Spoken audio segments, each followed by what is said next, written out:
지목을 보실 건데요. 지난달에 14번까지 했으니까 이번에는 15번부터 진행을 하겠습니다. 그리고 박스 안에 있는 것은 예전에 말씀드린 대로 지적 예규에 나와 있는 내용인데요. 요즘 지적 예규보다는 대통령령에서 좀 더 많이 출제가 돼요. 주로 거기 책을 보시면 다만이라는 문구가 나오죠. 그 부분 위주로 출제를 합니다. 그래서 오늘은 15번부터 보실 거고요.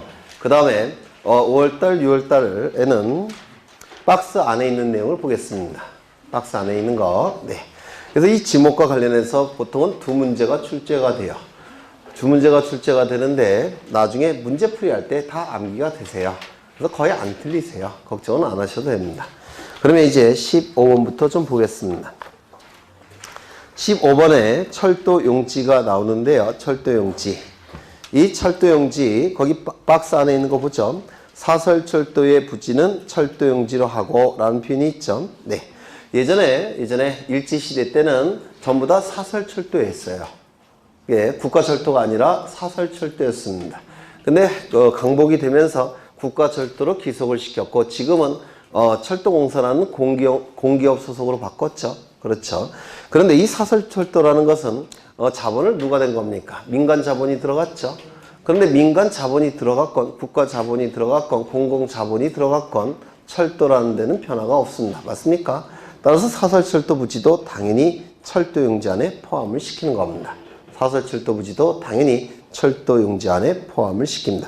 그러니까 어떠한 자본인지는 중요하지 않다는 겁니다. 그렇죠. 그 다음에 16번을 보시면 제방이 나와 있고요. 제방은 방어를 위해서 만들었다라는 뜻이에요. 제는 만들 제자고 방은 방어라는 뜻입니다. 그래서 거기 보시면 모래, 바람 등을 막기 위하여 설치된 방조제, 방수제, 방사제, 방파제. 먼저 방조제는 조수를 방어하기 위해서 만들었다는 뜻이죠. 그 다음에 방수제는 물을 방어하기 위해서, 방사제는 사가 모래사자입니다. 모래를 방어하기 위해서, 방파제는 파도를 방어하기 위해서 이런 뜻이에요. 지목은 뭡니까? 제방이 될 겁니다. 하천, 자연의 일수가 있거나 있을 것으로 예상되는 토지는 하천이 되는데요. 이 하천과 그 다음에 나오는 국어가 출제가 됩니다. 하천과 국어가 비교되면서 출제가 되는데요. 국어를 보시면 첫째 줄에 인공적이라는 문구 있습니까? 밑줄 치시입니다. 인공적 밑줄.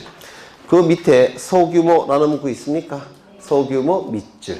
그래서 인공적 소규모라는 문구가 나오면 국어. 즉 또랑입니다.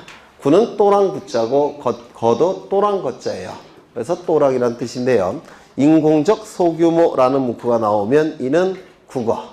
인공적 소규모라는 문구가 나오지 않는다면 이는 하천이 되는 겁니다. 이거 갖고 구분하시면 돼요. 그 다음에 19번을 보시는데요. 19번. 한자를 한번 보시면 이 유자가 물방울 머무를 유자입니다. 유지에서 유자가 물방울 머무를 유자고요. 지는 연못 지자예요. 연못 지자. 따라서 물방울이 고여서 연못 형태로 된 토지의 부지, 토지. 그것이 바로 유지가 됩니다.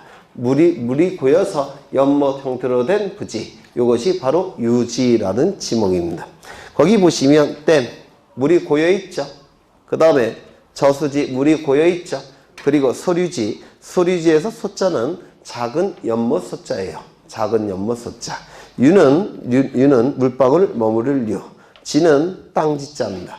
그래서 작은 형태의 연못 부지가 바로 소류지예요. 그리고 호수, 연못 이런 것들은 전부 다 물이 고여있는 곳이죠. 지목이 유지가 될 겁니다. 그 다음에 연, 왕골 등이 자생하는 배수가 잘 되지 아니하는 토지. 배수가 잘 되지 아니하는 토지니까 당연히 유지가 될 겁니다. 맞습니까? 물이 고여있는 형태니까. 그 다음에 거기 배수의 동그라미 치십니다. 배수. 잘못 얘기했습니다. 자생의 동그라미 치십니다. 자생의 동그라미 치시고요. 이 자생이라는 문구가 있어야지만 유지가 됩니다. 만약에 재배라는 문구로 바뀌게 되면 이건 유지가 아니에요. 재배가 되면 뭐가 될까요? 답이 될 가능성이 더 높습니다. 답. 왜? 논농사, 벼농사 지을 때 물이 항상 찰랑찰랑 차 있죠? 물이 고여 있죠? 거기서 벼를 재배하는 거죠.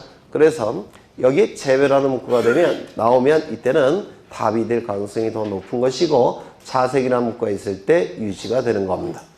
그 다음에 수도용지, 양어장을 보시는데요. 양어장에서 육상의 밑줄 치십니다. 육상. 만약에 해상에라고 되어 있다면 이는 토지가 아니죠. 해상이라는 문구가 있다면 이는 토지가 아니어서 양어장이 될 수가 없습니다. 육상이어야지만 양어장이 될 수 있고요. 그 다음에 그 옆에 보시면 수산생물의 번식, 양식을 위하여 라는 표현이 있죠. 여기서 생물은 동물과 식물을 포함하는 개념입니다. 양어장이라고 해서 어자가 물고기 어자예요. 물고기 어자를 쓰고 있기 때문에 동물의 번식, 양식을 위하여 이것만 해당되는 건 아니에요. 즉 식물의 번식, 양식을 위한 시설을 갖춘 부지도 양어장에 포함이 됩니다. 즉 양식장이라는 지목은 존재하지 않습니다. 그래서 양어장 옆에다가 양식장 쓰시고 X표 하십니다. 양식장이라는 지목은 없습니다. 식물의 번식, 양식을 위하여 일정한 시설을 갖춘 부지도 양식장이 아니라 뭐라고요? 양어장. 기억해 두셔야 됩니다. 그 다음에 수도용지. 수도용지에서 제일 키워드는 물을 정수하여입니다. 수도용지에서, 수도에서 수도물을 먹는 거죠. 그래서 정수시설을 갖춰야지만 수도용지가 됩니다. 그렇다면 우물은 수도용지일까요? 아닐까요? 왜요? 우물도 먹죠. 먹지만 정수시설은 갖추지 못했죠. 따라서 우물은 수도용지가 될 수가 없습니다. 그렇다면 우물은 가장 유사한 것이 수도용지인데요. 수도용지가 될 수 없다면 뭐가 될 수밖에 없을까요? 네? 유지에 있는 물은 못 먹잖아요. 그래서 이 우물은 가장 유사한 것은 유지가 아니라 수도용지예요. 근데 수도용지에 해당되지 않는다면 뭐가 될 수밖에 없습니까? 잡종지. 잡종지가 되는 겁니다. 우물은 잡종지가 되는 겁니다. 그 다음에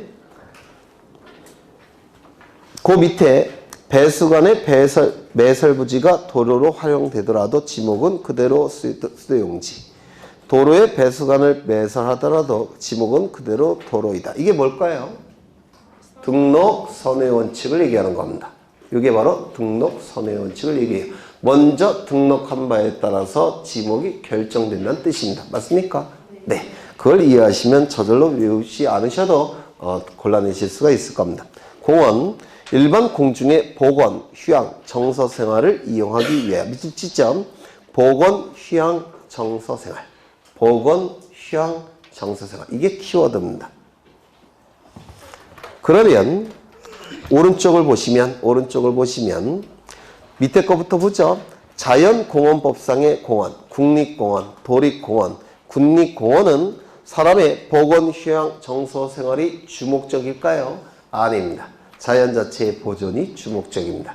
그러면 도립공원, 국립공원, 국립공원은 자연 자체의 보존이 주목적이고 보건, 휴양, 정서 생활이 주목적이 아니라면 이거는 공원이 될 수 없고 뭐가 될 수밖에 없을까요? 임야가 될 수밖에 없습니다. 이거 이해가 되십니까? 사람의 보건, 휴양, 정서 생활이 주목적이 아니에요. 자연 자체의 보존이 주목적입니다. 따라서 지목은 임야가 될 수밖에 없습니다. 그 위에 보시면 묘지공원도 자주 출제가 되는데요. 묘지공원의 기능이 뭐냐면 사람의 보건, 휴양, 정서 생활에 포인트가 있는 것이 아니라 사체의 제사, 봉양, 봉안 이런 것들이 주목적입니다. 그래서 묘지공원은 공원에 포인트가 있는 것이 아니라 묘지에 포인트가 있다는 겁니다. 따라서 공원이 아니라 뭐가 될까요? 묘지가 되는 겁니다. 묘지공원은 포인트가 묘지에 있는 거예요. 그 다음에 거기 체육용지가 나오는데요. 여기서 둘째 줄을 보시면 승마장, 경륜장 밑줄 치십니다. 승마장, 경륜장. 승마장, 경륜장, 승마, 경륜하는 장소죠.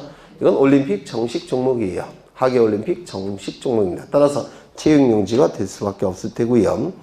그 다음에 그 밑에 보시면 다만 체육시설로서 밑줄 치죠. 다만 체육시설로서의 영속성, 독립성이 미흡한 정구장, 골프 연습장, 실내 수영장, 체육도장, 유수를 이용한 요트장, 카누장, 산림안의 야영장 등의 토지는 제외한다. 다 밑줄 치십니다. 출제될 가능성이 대단히 높은 지문이에요. 다만이라는 문구가 나오면 무조건 출제된다라고 생각하셔야 돼요. 요즘은 거기 박스 안에 있는 지적 예규보다는 다만이라는 문구가 더 자주 출제됩니다. 그러면 먼저 체육 용지가 되기 위해서는 영속성, 독립성을 갖춰야 되겠죠. 맞습니까? 그렇죠. 영속성, 독립성이 미흡하다면 체육 용지로 인정할 수가 없습니다. 그러면 정구장, 영속성, 독립성을 갖췄느냐? 이건 테니스 코트가 아닙니다. 따라서 이 정구장은 밑에 흙을 다져놓고 석회가루로 선 그은 다음에 가운데 그물 하나 설치되어 있죠. 맞습니까? 저한테 10분 정도 주시고 가위 한 자루 주시면 10분 내에 다 해체할 수 있습니다. 그렇죠. 다른 용도로 사용할 수가 있어요.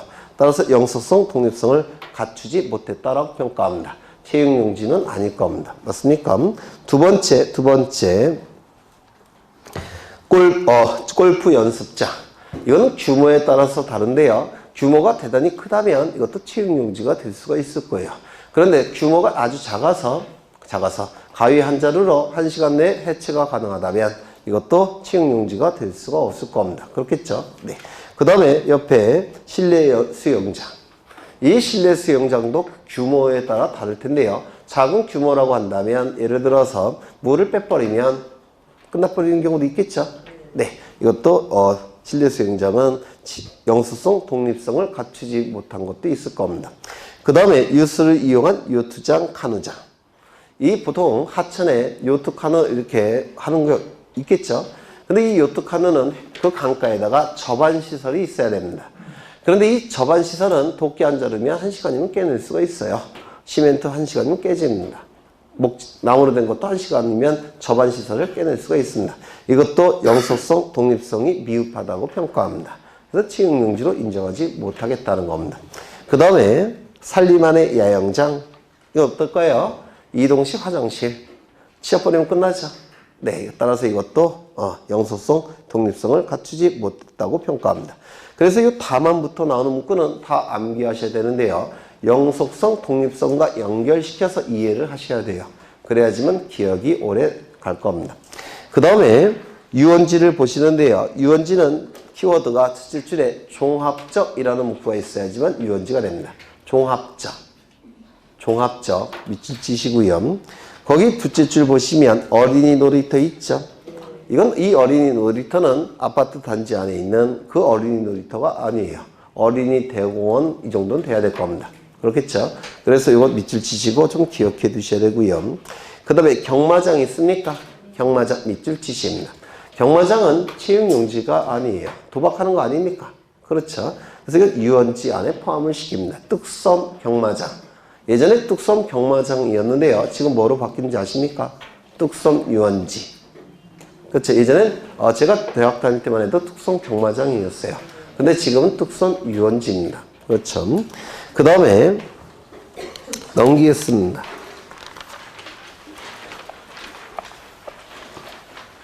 승마장은 뭐라고요? 체육용지. 경마장은 유원지. 그렇죠. 그 다음에 종교용지가 나와 있는데요. 종교용지에서 첫째 줄에 향교 있습니까? 향교 밑줄. 향교도 종교용지로 봅니다. 향교. 오해의 여지가 있으니까 기억하시고요. 그 다음에 거기 지적예규에 이건 출제가 자주 되는데요. 1번 한번 보실까요? 타인의 건축물을 임대하여 예배, 법요, 설교 등을 행하는 교회, 사찰, 향교 등의 경우는 영속성과 독립성이 인정되지 않기 때문에 종교용지로 하지 않고 대로한다. 보통 개척교회 같은 경우를 얘기할 겁니다. 그렇겠죠? 상업용 건물 상가에다가 빌려서 개척교회 여는 경우 있겠죠? 이런 거 임대차 기간이 끝나면 나가야 되지 않습니까? 따라서 영속성이 없어서 종교용지로 보지 못하고 대지로 보겠다는 겁니다. 그 다음에 지적예규에서 동글뱅이 1번을 보죠. 이건 대단히 중요한데요. 종교단체 법인 설립 허가 여부와 관계없이 밑줄 치십니다. 법인 설립 허가 여부와 관계없이 밑줄 치시고요. 종교 집회장이나 수도장을 건축하여 사용 승인한 경우의 지목은 종교용지로 지목이 설정된다. 종교단체 법인 설립 허가 여부와 관계없이 이 문구를 꼭 기억하셔야 돼요. 법인만 종교의 자유를 누리겠습니까? 종교의 자유는요, 헌법에 규정된 기본권 중에서도 극상의 기본권이라고 얘기합니다. 최고 가치가 있는 기본권이 종교의 자유예요. 따라서 허가를 받아야 되겠습니까? 그건 아닐 겁니다. 그렇겠죠? 밑줄 치셔서 기억하시고요. 그 다음에 3번을 보시면 2번도 보죠. 2번. 토지 소유자가 교회와 접속된 주택을 교회 유지 수단에 중요한 경우에 있어 교회와 접속되었다라고 붙어 있다는 뜻입니다. 그러면 주지목 추정의 원칙상 뭐가 될까요? 종교용지가 될 수밖에 없습니다. 그 다음에 3번을 보시면 일반 공중이 아닌 특정 집단의 재래의식을 목적으로 건축된 사당이라 할지라도 종교용지로 지목이 설정돼야 된다. 왜냐하면 특정 집단도 종교의 자유를 누려야 되겠죠. 따라서 종교용지에 포함시킬 수밖에 없습니다. 사적시 다만 보죠. 다만 학교용지, 공원, 종교용지 등 다른 지목으로 된 토지 안에 있는 유적, 고적, 기념물 등을 보호하기 위하여 구획된 토지는 사적지에서 제외된다라고 되어 있는데요. 그렇다면 불국사 안에 설치된 다보탑 부지는 지목이 사적지일까요? 아닐까요? 뭘까요? 주지목 추정의 원칙상 종교용지가 될 겁니다. 맞습니까? 네, 그걸 얘기합니다. 묘지, 거기 다만 묘지의 관리를 위한 건축물의 부지는 묘지 안에 포함을 시키지 않고, 즉 묘지 필수 시설물로 보지 않고 별도의 지목 뭐로 본다고 했습니까? 대지. 이러한 논리가 세 군데에서 인정된다고 했죠. 첫 번째 가수원, 두 번째 목장용지, 세 번째 묘지. 기억나십니까? 그렇죠. 그 다음에 오른쪽을 보시면 잡종지가 나오는데요. 잡종지 기억을 먼저 보겠습니다. 갈대밭. 이 갈대밭과 가장 유사한 건 뭘까요? 네? 갈대밭. 가장 유사한 건 뭘까요?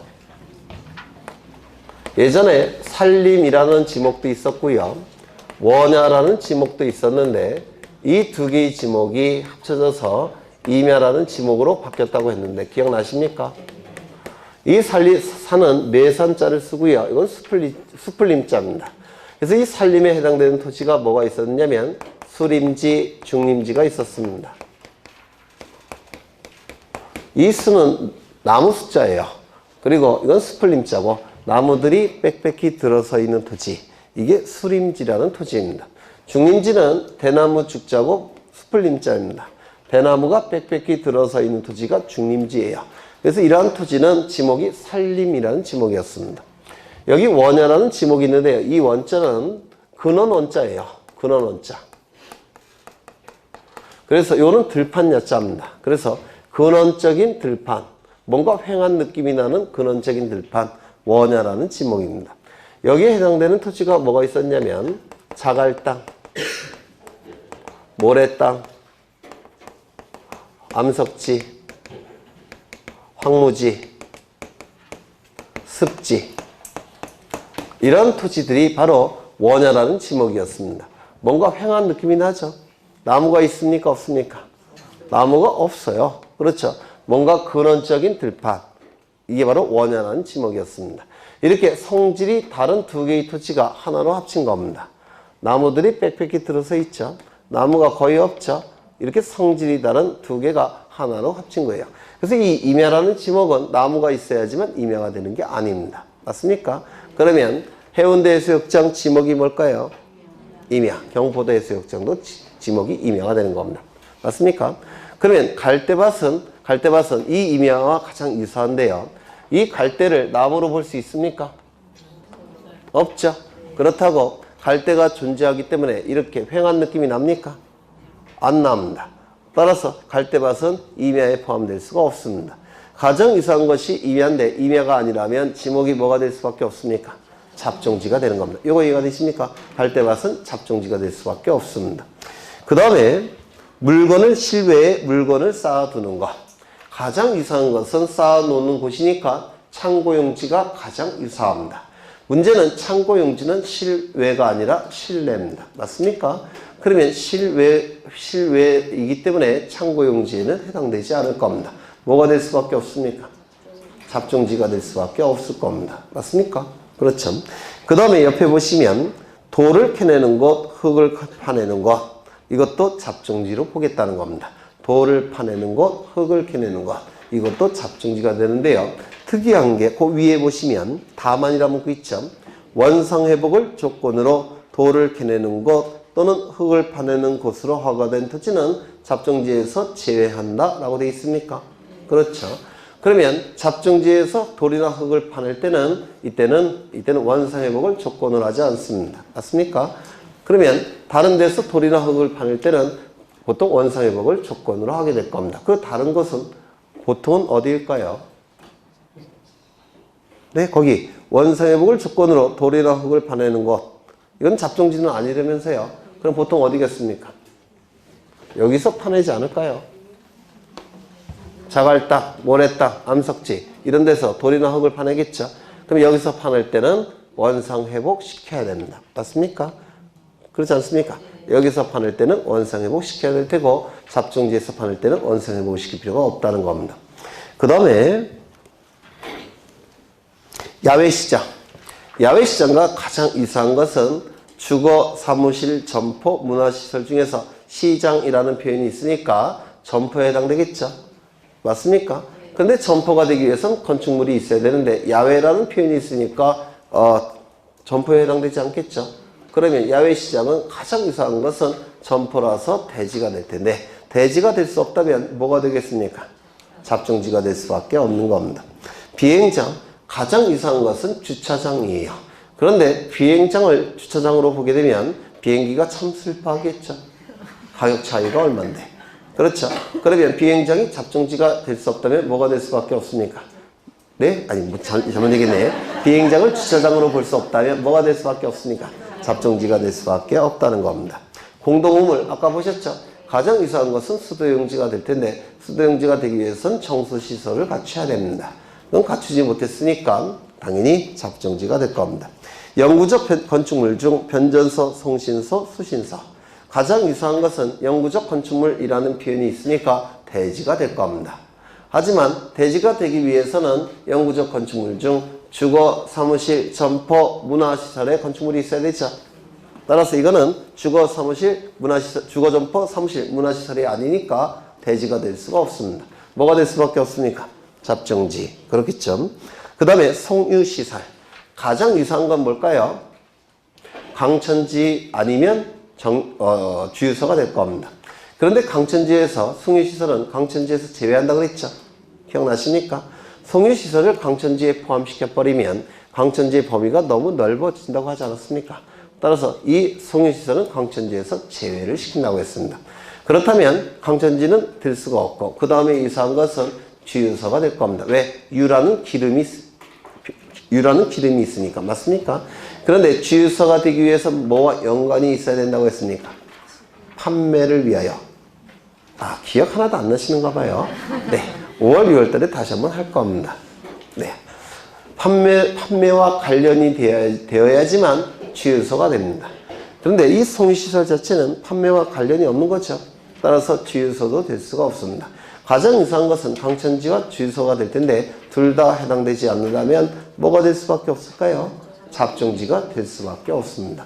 만약에 송유시설이 아니라 송수시설이라고 한다면 송수시설, 물수자를 써서 가장 이상한 것은 수도용지가 되어야 되는데 수도용지가 되기 위해서는 정수시설이 있어야 되죠. 정수라는 표현이 없으니까 단순한 송수시설은 뭐가 될 수밖에 없을까요? 잡종지가 되는 겁니다. 그렇겠죠? 네. 그 다음에 도축장.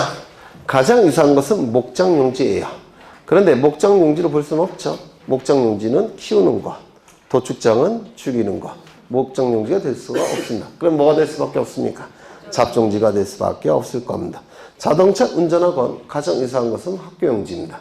그런데 교장 선생님이 싫어하겠죠. 네. 그래서 이건 사업체니까 네, 학교용지가 될 수가 없을 겁니다. 뭐가 될 수밖에 없습니까? 잡종지가 될 수밖에 없다는 겁니다.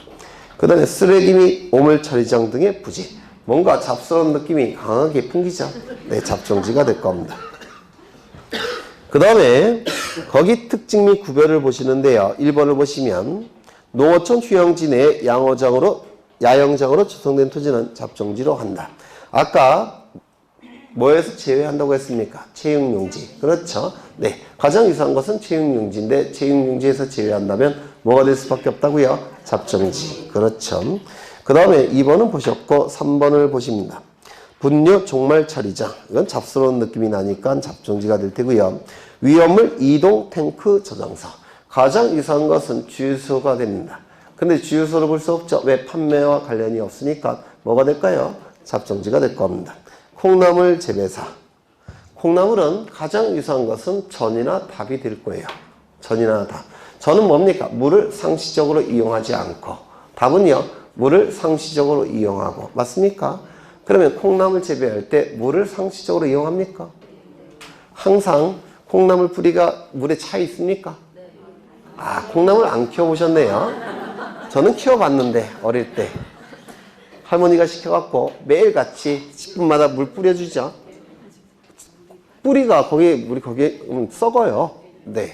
그래서 답으로 보기가 애매해요. 그게. 그렇다고 전으로 볼 수 있습니까? 항상 물을 뿌려주죠. 그래서 전으로 볼 수도 없어요. 뭐가 될 수밖에 없을까요? 잡정지. 콩나물 재배사는 전으로 보기도 애매하고 답으로 보기도 애매합니다. 그러니까 전과 답의 중간이라는 얘기입니다. 전과 답의 중간이니까 뭐가 될 수밖에 없습니까? 잡정지가 될 수밖에 없다는 거예요. 이거 이해가 되십니까? 이해 안 되시면 그냥 외우실 수밖에 없고요. 네. 그 다음에 자동차 관련 시설. 거기 차고, 세차 시설, 사무실, 식당. 가장 유사한 것은 주차장이라고 봐야 될 텐데 그 가로 안을 보니까 주차장으로 볼 수 있을까요? 없더라는 겁니다. 독립적인 주차 공간으로 볼 수 없다는 겁니다. 따라서 이는 잡정지에 해당이 될 거라는 겁니다. 이렇게라도 이해를 하셔야 돼요. 그렇지 않으면 암기하는 게 불가능합니다. 이렇게 너무 많아져서. 네. 그 다음에 넘기겠습니다. 잡정지에서 가장 키워드는 디귿입니다. 디귿. 다른 지목에 속하지 아니하는 토지. 이거 별것도 아닌 것 같은데 굉장히 중요합니다. 네, 이해하시는 데 있어서 기억해 두십니다. 그 다음에 경계를 보실 겁니다. 오늘 면적까지는 봐야 돼요. 아무리 못 보셔도. 네. 경계도 예전에 설명을 드린 건데요. 토지를 옆에서 본 겁니다. 그리고 이쪽은 100번지 토지일 테고 소유자는 갑이고요. 이쪽은 101번지 토지고 소유자는 을입니다. 그리고 여기에 담장 하나가 있을 겁니다. 우리 민법에서는 담장이라는 표현을 쓰는데요. 공간정보법에서는 구조물이라는 표현을 더 많이 씁니다. 구조물. 민법에서는 담장, 그 다음에 공간정보법에서는 구조물. 이 두 필지 토지가 도면 위에 그려질 겁니다. 지적도나 임야도라는 도면 위에 그려지게 될 거예요. 여기 100번지, 100의 1번지 이렇게 그려질 겁니다. 이 담장 구조물을 뭐라고 부르냐면 지표상의 경계라고 부릅니다. 이제는 기억하실 때도 됐죠. 그 다음에 이걸 뭐라고 부릅니까? 요 선들을 뭐라고 불렀습니까? 도면상의 경계라고 불렀습니다. 도면 위에 그려진 경계, 도면상의 경계. 지표면에 설치된 경계, 지표상의 경계라고 부를 겁니다. 이 지표상의 경계를 규율하는 법은 공간정보법이 아니죠. 민법의 물권편의 상린관계에 관한 규정이 여기에 적용이 되는 겁니다. 상린관계는 서로 이웃인 관계라는 뜻이에요. 서로 상자에 이웃이자를 씁니다. 물권편에 이 상린관계에 관한 규정이 정확하게는 기억 안 나는데 211조인가 거기 붙어 있죠. 네, 211조부터 상린관계에 관한 규정이 있을 겁니다. 그 규정이 여기에 적용이 될 테고 이 도면상의 경계에 적용되는 법률은 공간정보법이라고 말씀을 드렸어요. 우리는 지금 공간정보법 시간이죠. 따라서 우리 수업시간 또는 우리 교재에서 하는 경계는 이 경계가 아니라 이 경계가 될 겁니다. 이쪽은 민법에서 다루는 경계, 이쪽은 공간정보법에서 다루는 경계. 따라서 우리 수업시간이나 우리 책에서는 이걸 생략해도 되겠습니까? 생략해도 될 겁니다. 그래서 경계라 하면 도면상의 경계를 얘기하고 이는 여러 번 출제가 된 겁니다. 굉장히 많이 출제가 된 거예요. 경계는 도면상의 경계를 얘기할 겁니다.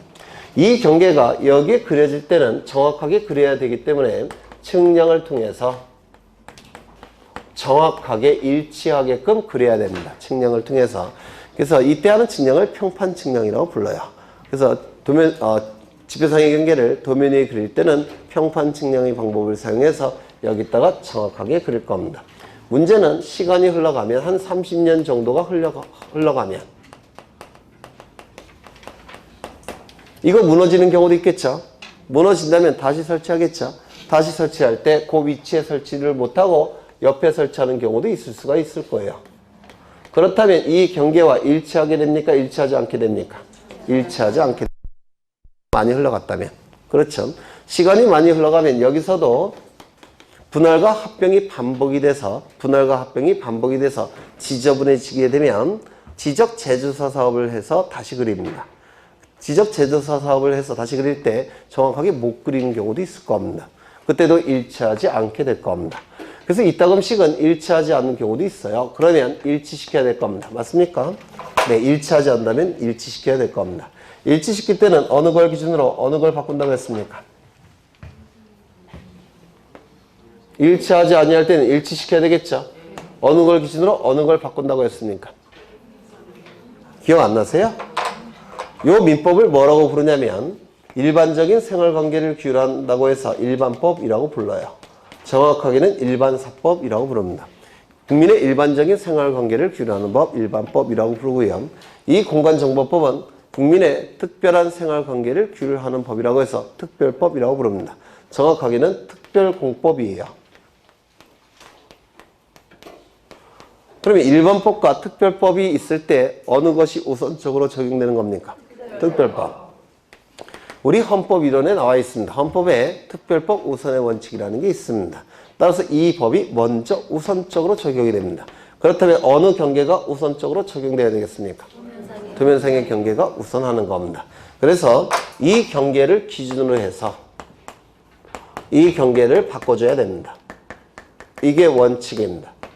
특별법 우선의 원칙 때문에 그렇습니다. 이거 이해가 되십니까? 그렇죠.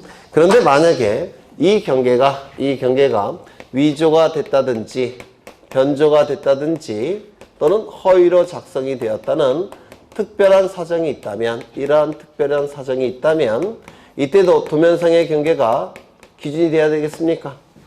그건 아니겠죠. 이러한 얘기는 이게 잘못 그려졌다는 뜻이에요. 그럴 때는 이 경계를 기준으로 해서 이것을 변경해야 될 겁니다. 맞습니까? 이것이 대법원 판례예요. 기억해 두셔야 될 겁니다. 또한 이 부분을 뭐라고 부르냐면 이 부분은 경계와 경계가 만나는 점이라고 해서 경계점이라고 부릅니다. 경계와 경계가 만나는 점, 경계점이라고 불러요. 이 경계점 간의 최단거리가 경계입니다.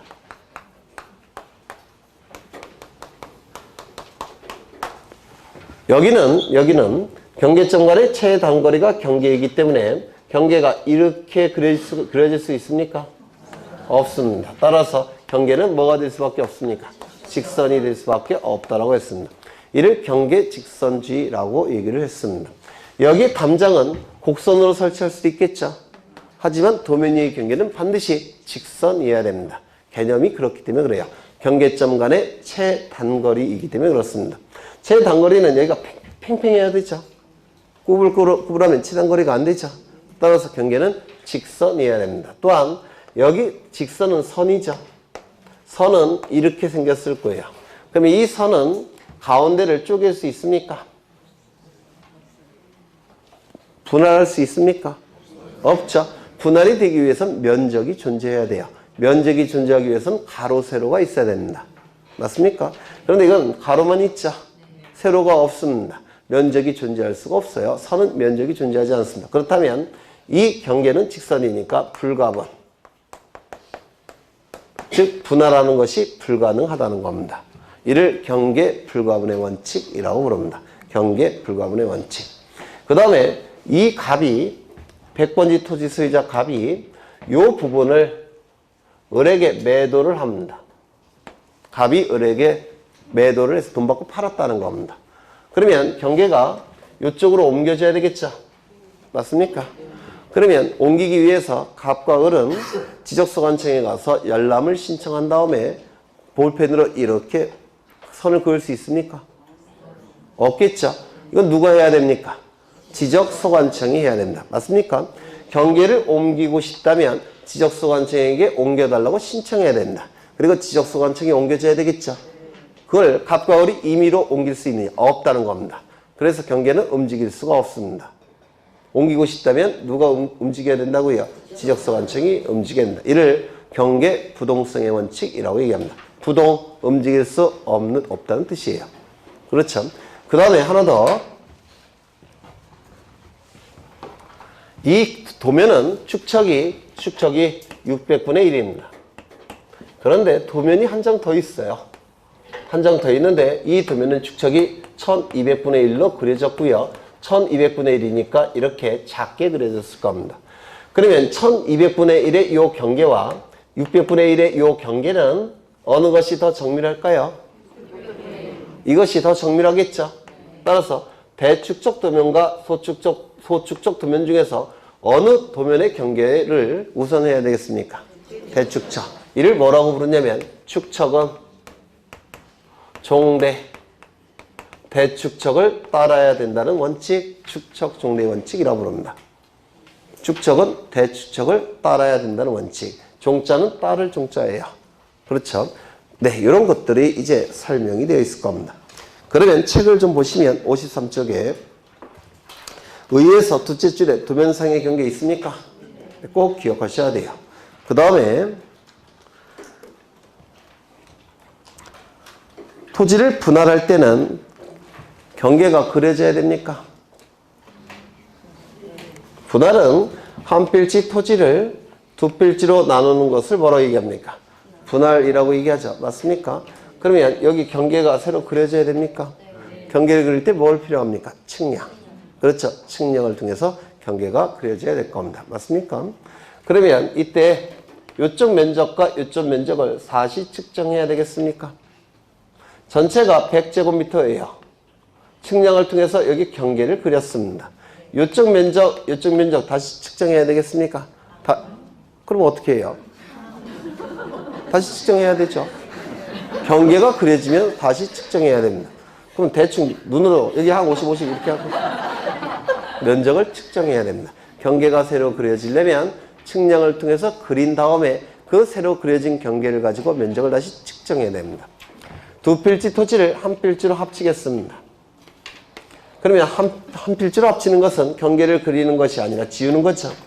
측량이 필요합니까? 필요 없습니까? 필요 없죠. 그 다음에 면적을 다시 측정할 필요 있습니까? 없습니다. 덧셈만 하면 되기 때문에 그렇습니다. 그렇죠. 그래서 거기 문구를 기억하셔야 되는데 합병의 경우에는 경계 결정을 위하여 지적 측량을 하지 아니한다. 측량이 필요 없습니다. 왜? 경계를 그리는 것이 아니라 지우는 것이고 면적 측정도 하지 않습니다. 왜요? 덧셈만 하면 되기 때문에 그렇습니다. 측량과 측정은 달라요. 경계나 좌표를 수집하는 게 측량. 측량을 통해서 경계나 좌표값이 수집되면 그 경계나 좌표를 가지고 면적을 구하는 게 측정. 이렇게 용어가 다른 겁니다. 그 다음에 동글뱅이 2번을 보시면 경계점이란 필지를 구획하는 선의 굴곡점. 여기 보시면 경계점은 여기가 경계점이라고 그랬죠. 경계점은 꺾여 있습니까? 굴곡되어 있습니까? 경계점. 이게 경계점이라고 하지 않았나요? 굴곡되어 있습니까? 굴곡점은 꺾였다는 뜻이에요. 꺾여 있잖아요. 여기 굴곡점. 경계점은 굴곡점 맞습니다. 그렇죠? 그러면 이 굴곡점 형태니까 그림으로 표현됩니까? 도의 형태로 표현된다라고 얘기를 해요. 그렇죠? 그 다음에 여기에 X축을 설치하고 Y축을 설치하게 되면 여기는 원점이 될 겁니다. 0,0. 그럼 이 경계점은 좌표값으로 표현될 수 있습니까? 있죠. 따라서 경계점 좌표 등록부에 좌표 형태로도 등록할 수가 있습니다. 그래서 그 문구도 자주 출제가 되는 문구라서 기억하셔야 돼요. 경계점이란 필지를 구획하는 선의 굴곡점으로서 굴곡점은 꺾인 점이라는 뜻이에요. 지적도는 임야도에 그림 형태로 등록하거나 도해는 도자가 그림 도자고 해자는 풀해자예요. 그림으로 풀어서 등록하거나 좌표 등록부에 좌표 형태로 등록하는 점 이를 경계점이라고 부릅니다. 이거 출제되니까 기억해 두셔야 되고요. 경계 설정에 관한 원칙 나와 있는데 경계 국정주의. 경계는 국가가 정해야 된다는 원칙이 경계 국정주의죠. 지적 국정주의의 한 부분일 겁니다. 두 번째, 경계 직선주의 설명됐고 부동성의 원칙, 축척 종대의 원칙, 불가분의 원칙 설명이 됐습니다. 지선 경계의 위치 표시가 나와 있는데요. 요거 1번 체크하시고 읽어보시면 됩니다. 지표상의 경계를 얘기합니다. 요 동글뱅이 1번도 우리 시험에 지문으로 많이 출제가 됩니다. 그 다음에 동글뱅이 2번 밑줄 지점, 지적소관청 밑줄 지시고 치셨습니까? 지상 경계를 새로 정한 경우 밑줄. 그 다음에 하여야 한다 밑줄. 요 문구를 유념하셔서 읽어보시고요. 나중에 지상 경계점 등록배 등록사항까지 암기를 하실 겁니다. 나중에 작년에도 출제가 됐죠. 그 다음에 54쪽에 경계 설정 기준 나와 있고요. 이 경계 설정 기준은 워낙 중요하다 그랬죠. 그런데 1, 2월 달에 아주 상세하게 설명을 드렸고요. 그 다음에 11월, 12월 달에도 상세하게 설명을 드렸어요. 그래서 이번에는 좀 쉬겠습니다. 물론 4월, 5월 달에 다시 5월, 6월 달에 다시 한번 설명을 드릴 겁니다. 여하간 경계 설정 기준 별표 하나 쳐두시고요. 그 다음에 오른쪽을 보시면 경계점 표지를 기준으로 경계를 설정하는 경우라고 되어 있는데 기역부터 미음까지 공통된 단어가 나온다고 했죠. 뭡니까? 분할. 그렇죠. 분할이란 단어가 나와야 돼요. 거기 리을을 보시면 리을과 미음은 분할이란 단어가 없는데 옆에다 써놓으셔야 돼요. 법조문에는 분할이 있다고 했죠. 네. 기억 안 나세요? 네, 나실 거예요. 네, 분할. 그래서 여기 정답은 분할이라는 단어가 없을 때는 그때는 네, 그게 정답이라고 했죠. 이거 좀 한번 이해를 해보겠습니다. 뭐 어려운 건 아닌데. 토지를 측량을 할 때 어떻게 측량을 하냐면 설명을 예전에 드린 것 같기도 하고 이것은 실제 지표상의 토지입니다. 실제 지표상의 토지인데 이 토지를 측량하고자 합니다.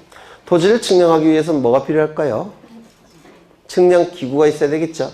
측량기구를 설치해서 측량할 겁니다. 측량기구는 아무데나 설치하는 건 아니고요. 기준점이라는 데가 있습니다. 지적기준점이라는 곳에다가 설치합니다. 이렇게 측량기구를 설치합니다. 그리고 옆에 기사도 있을 겁니다. 측량기사도 있을 겁니다. 그러면 이제 이 토지를 관측해서 측량에 들어가야 되는데 이 토지가 주변 토지와 구분을 할 수가 있습니까? 저 기사가. 이것이 한 50m 떨어져 있다면 주변 토지와 구분이 됩니까? 담장도 없을 때. 담장도 없다면 주변 토지와 구분이 안 되죠. 그래서 관측하는 게 불가능합니다. 관측하기 위해서는 여기다가 이걸 지상경계점이라고 부르는데요. 지상경계점에 표지를 설치합니다. 표석을 설치해요. 즉 봉을 설치한다는 겁니다. 이를 경계점 표지라고 얘기합니다. 그러면 이것이 담장의 역할을 할 수가 있기 때문에 주변 토지와 구분이 될까요? 안 될까요? 이제 대략적으로 되겠죠? 주변 토지와 구분이 될 겁니다. 그러면 이제 이 토지를 관측할 수 있습니까? 관측할 수가 있습니다. 이렇게 관측할 겁니다. 이렇게 관측이 되고 요걸 각도를 구할 수가 있습니다. 이 각도를 세타라고 얘기하는데 이런 거 들어보셨을 거예요. 사인 세타. 기억나시죠? 코사인 세타, 탄젠트 세타. 뭐라 얘기합니까? 삼각함수. 그러면 이 각도가 구해지면 삼각함수를 이용해서 이 부분을 구해낼 수가 있습니다. 이 부분과 이 부분은 같은 거예요. 뭡니까? 경계. 경계를 측량을 통해서 구해낼 수가 있습니다. 맞습니까? 그러면 이 경계를 구하기 위해서는 먼저 뭘 설치해야 됩니까? 경계점 표지를 설치해야 되고. 맞습니까? 경계점 표지를 설치해서 삼각형을 이용해서 측량하게 될 겁니다. 이때의 측량을 삼각측량이라고 부르고요. 그렇죠. 이 측량기구를 경계를 수집하는 측량기구는 평판 측량입니다. 그래서 평판이나 전자평판을 설치해서 이 경계를 수집할 수가 있습니다. 이거 이해가 되십니까? 그러면 이 한 필지 토지를 두 필지로 나누고자 합니다. 이렇게 나누고자 합니다. 그러면 이 경계를 구하기 위해서는 어떻게 해야 됩니까? 경계점 표지 설치해야 되겠죠? 맞습니까? 그리고 측량기구 설치해야 되죠? 그 다음에 관측하죠? 삼각함수를 이용해서 이거 구해낼 수 있습니까? 그래서 토지를 분할할 때는 경계가 가운데 그려지는 겁니다. 그래서 경계를 그리기 위해서는 측량이 들어가야 됩니다. 측량하기 위해서 뭐가 필요합니까? 경계점 표지. 경계점 표지를 설치를 해야 되겠죠. 그래서 측량이 들어가서 경계를 구할 겁니다. 그러면 여기 기억부터 미음까지 전부 다 어떤 단어가 들어갈 수밖에 없습니까? 측량이라는 단어가 들어갈 수밖에 없다는 겁니다. 이해가 되시나요? 네. 안 되세요? 안 되시면 외우셔야 되겠죠. 네. 토지를 분할할 때는 경계가 그려져야 되죠. 경계를 그리기 위해서는 뭐가 필요하다고요? 측량. 측량을 하기 위해서 뭘 설치해야 된다고요? 경계점 표지. 맞습니까? 그러면 거기 지문에 뭐라고 되어 있습니까? 경계점 표지를 기준으로 경계를 설정하는 경우. 언제입니까? 분할할 때. 아, 제가 잘못했네요. 분할할 때. 분할이라는 단어가 들어갈 수밖에 없다는 겁니다. 분할. 어제 스무고개 안 깼나 봐요. 네. 그래서 그렇게 기억하시고 그 밑에 건물을 걸리게 경계 설정하는 경우. 이것도 자주 출제가 된다고 했죠. 네. 여기 한 필지 토지가 존재하고 이 토지의 지번은 100번지 토지입니다. 이 100번지 토지를 두 필지로 나누겠다는 겁니다. 그런데 여기 건축물이 이렇게 존재합니다. 갑이 살고 있는 건축물이에요. 이때 갑이 살고 있는 건축물이 있는 이 100번지 토지를 두 필지로 나누고자 합니다. 이렇게. 만약에 이렇게 나눴다면 갑의 주소지는 여기는 100번지가 될 테고 100의 1번지가 될 텐데 갑의 주소지는 어느 쪽일까요? 지금 100번지 토지가 101필지로 나눠졌어요. 100번지와 100의 1번지로. 그럼 갑의 주소지가 있을 거 아닙니까? 갑의 주소지는 지번이 얼마입니까? 100번. 왜요? 네? 글쎄요. 애매하죠. 애매하잖아요. 가운데 딱 있으니까. 따라서 이렇게 분할하지 말라는 겁니다. 토지를 분할할 때는 이렇게 해야 됩니다. 지상 건축물을 걸리지 않게끔 분할해야 됩니다. 왜? 갑의 사익을 위해서. 갑의 사익을 위해서 지상 건축물을 걸리게끔 분할할 수는 없습니다. 이게 원칙입니다. 이거 이해가 되십니까? 그런데 어쩔 수 없이 이렇게 분할하는 경우도 있더라는 겁니다. 갑의 사익보다 중요한 공익이 있을 때는. 이거 이해가 되십니까? 갑의 사익을 위해서 지상 건축물을 걸리게끔 분할할 수는 없습니다. 다만 갑의 사익보다 더 큰 공익이 있다면 그때는 그 공익을 위해서 지상 건축물을 걸리게끔 분할할 수도 있을 겁니다. 네 가지가 있습니다. 반드시 외우셔야 돼요. 했던 건데 첫 번째, 법원의 확정 판결이 있는 경우. 법원이 판결을 내릴 때는요, 공익을 고려해서 판결합니다. 이를 사정을 고려해서 판결한다고 해서 사정 판결이라는 게 있습니다. 공익을 고려한 판결이에요. 두 번째, 뭐였습니까?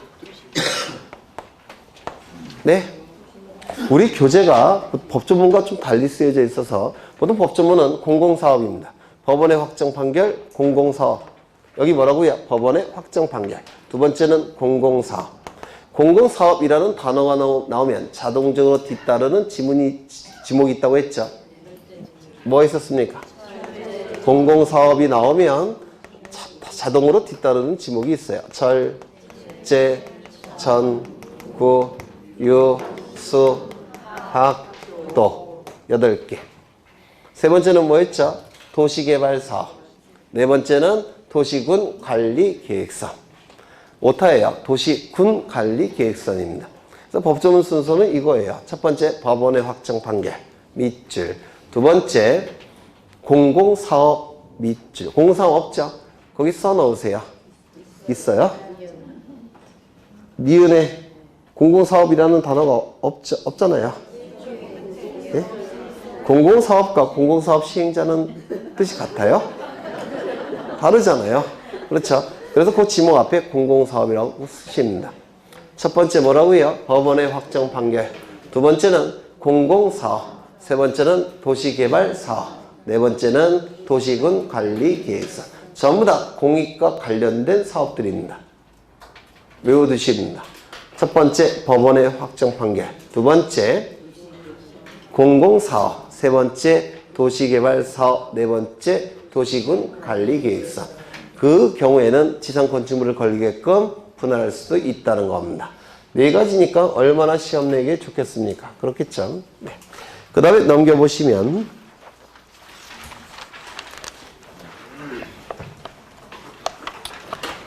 56쪽을 보시면 동글뱅이 네 번째가 나오는데요. 동글뱅이 네 번째, 이것도 출제될 여지가 있습니다.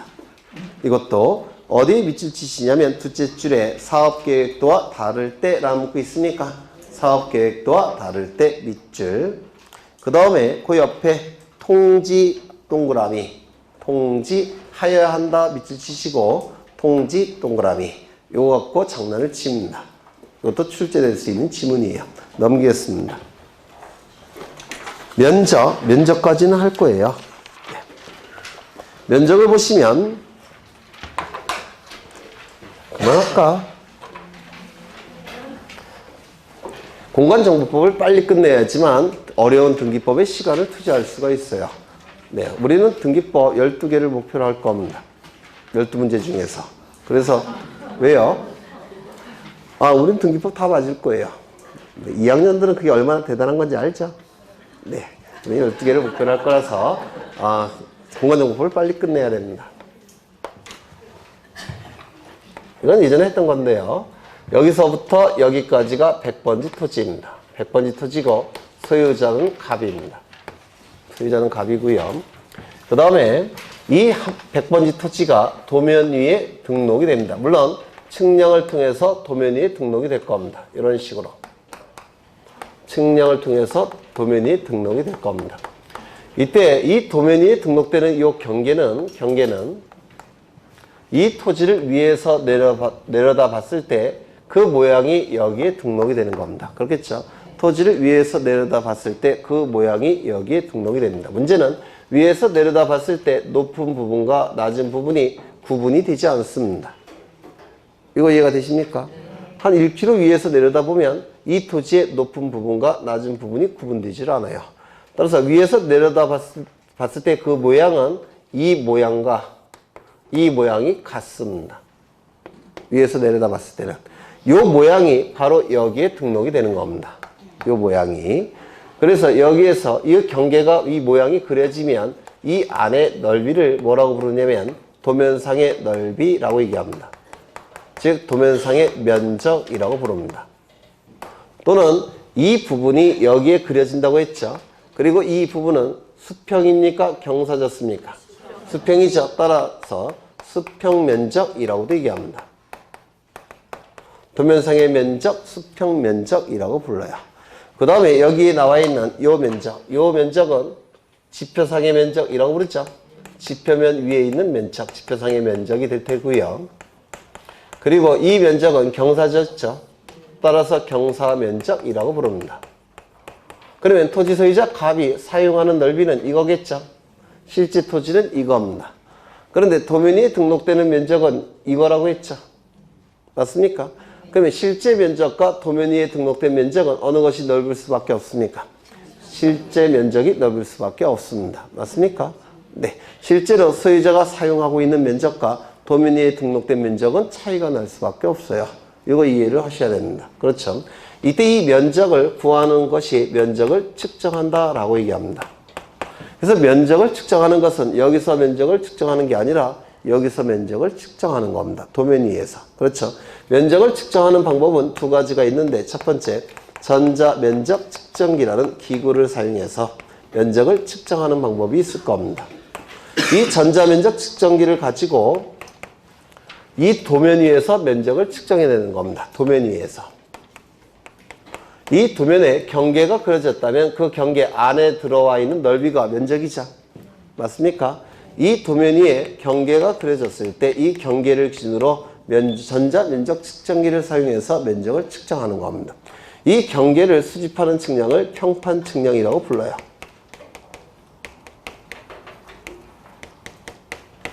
평판 측량을 통해서 경계가 도면 위에 그려지면 전자면적 측정기를 사용해서 이 도면 위에서 면적을 눈으로 측정하는 겁니다. 전자면적 측정기 이렇게 생겼다고 했죠. 이건 구형, 이거는 신형. 이렇게 생긴 기구를 사용해서 여기서 면적을 측정해내는 겁니다. 그 다음에 두 번째 방법은 뭐가 있습니까? 좌표값이 있을 때는 그 면적을 컴퓨터로 계산해낼 수 있다고 했죠. 이를 좌표 면적 계산법이라고 부릅니다. 좌표값이 있을 때는 이 좌표값을 컴퓨터에 입력한 다음에 면적을 구하는 프로그램을 돌립니다. 그러면 컴퓨터가 알아서 면적을 구해냅니다. 이를 좌표 면적 계산법이라고 불러요. 그러면 이 경우는 좌표값이 있어야 되겠죠. 좌표값이 있어야지만 좌표 면적 계산법을 사용할 수가 있을 겁니다. 이 좌표를 수집하는 측량을 경위의 측량이라고 불러요. 경도와 위도를 재는 기구를 사용해서 측량한다는 뜻입니다. 의자는 기구 의자예요. 그리고 이 경도와 위도가 만나는 점이 뭘까요? 좌표값입니다. 좌표값. 그래서 이 좌표 면적 계산법을 사용하기 위해서는 좌표값이 있어야 됩니다. 요게 출제된 적이 있습니다. 요게. 네. 그러면 이제 책을 좀 보겠습니다. 58쪽을 보시면 첫째 줄에 수평 면적이 있습니까? 밑줄. 밑에 면적의 단위는 제곱미터를 단위로 하여 밑줄. 원칙이 이제 뭐라고요? 제곱미터. 평 단위를 쓸 수 없다고 했죠? 네, 미터법에서 제곱미터를 써라고 규정되어 있기 때문에 제곱미터 단위를 써야 됩니다. 오른쪽을 보시면 면적의 측정 방법 두 가지가 있죠. 좌표 면적 계산법 밑에 경위 측량 밑줄 치시입니다. 그 다음에 전자 면적 측정기를 사용하는 방법. 이 전자 면적 측정기를 가지고 도면 위에서 눈으로 면적을 측정하는 방법이 전자 면적 측정 방법이라고 부릅니다. 이 도면에 그 경계가 그려져야지만 이 전자 면적 측정기를 사용할 수가 있죠. 도면 위에 경계가 그려지는 측량이 뭐라고요? 평판 측량. 그렇죠. 평판 측량 밑줄 치시입니다. 그 다음에 면적의 결정 방법이 나오는데 5, 4, 5입을 설명했었습니까? 네. 구체적인 계산 방법 설명했습니까? 네. 그러면 이 면적의 결정 방법부터 다음에 하겠습니다. 했으니까. 올리고 버리는 그 작업을 했죠? 네. 다시 한번 다음 시간에 확인을 할 겁니다. 오늘은 여기까지만 보겠습니다. 왜요? 너무 일찍 끝났다고요? 그래서 이 3, 4월 달은 어려운 거를 대부분 할 거예요. 어려운 거를 거의 다 99% 정도 할 겁니다. 그리고 5월, 6월 달에는 이제 전체 중에서 시험과 관련된 부분을 진행을 할 겁니다. 네, 좀 어려울 수 있으시니까 처음 오신 분들은 1, 2월 달을 반드시 듣고 오셔야 돼요. 오늘 여기까지 보겠습니다. 수고하셨습니다.